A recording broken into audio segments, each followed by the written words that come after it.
کھڑا کیا آج والی ایپیسوڈ میں دکھایا گیا تھا کہ ریشما دوبارہ سے رستم کے بارے میں سوچنے لگ جاتی ہے، کیونکہ رستم ریشما سے معافی مانگتا ہے اور ریشما تو ویسے ہی رستم سے پیار کرتی ہے، تو وہ دوبارہ سے رستم کے بارے میں سوچنے لگ جاتی ہے۔ دوسری جانب ریشما دلشیر کی باتیں بھی سن لیتی ہے، جس میں دلشیر اپنے باپ سے کہہ رہا ہوتا ہے کہ میں رستم کا قتل کر دوں گا، کیونکہ ہمارے کالج میں اینول اسپورٹ ہو رہا ہے اور اس میں Rustam as a champion part لے گا اور میں بھی اس میں لڑائی کروں گا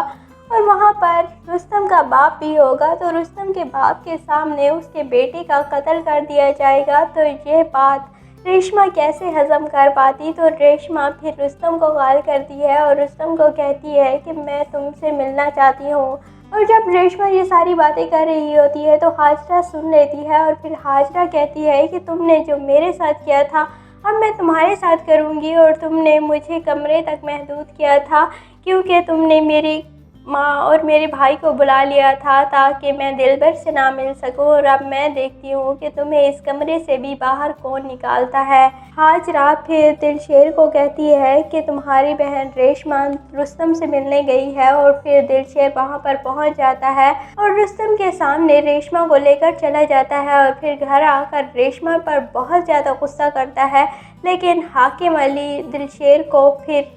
قابو کر لیتا ہے، اور پھر حاکم علی فیصلہ کرتا ہے ریشما کی شادی کا، اور ریشما کی شادی ہو رہی ہے جمشید سے، جبکہ ریشما بالکل بھی یہ نہیں چاہتی تھی، لیکن وہ اپنے باپ کی عزت کی خاطر مان جاتی ہے، اور اس طرح پھر جمشید اور ریشما کی شادی ہو جائے گی۔ لیکن جب یہ بات رستم سنتا ہے تو رستم کے تو ہاتھوں کے طوطے اڑ جاتے ہیں، اور رستم پھر ریشما کے گھر کے باہر آ جاتا ہے، اور دلشیر جب رستم کو دیکھتا ہے تو اس کا تو پارا ویسے ہی ہائی ہو جاتا ہے، اور پھر اس طرح دلشیر اور رستم کی کافی لڑائی ہوگی وہیں پر، اور رستم کافی زیادہ زخمی ہو جائے گا اور پھر ہسپتال پہنچ جائے گا۔ دوسری جانب آشو اور اشرف کی بھی شادی ہو گئی تھی، اور اشرف نے صرف یہ شادی دلشیر کے لیے کی تھی کیونکہ دلشیر کے بھائی کے قتل کے بدلہ لینے کے لیے ہی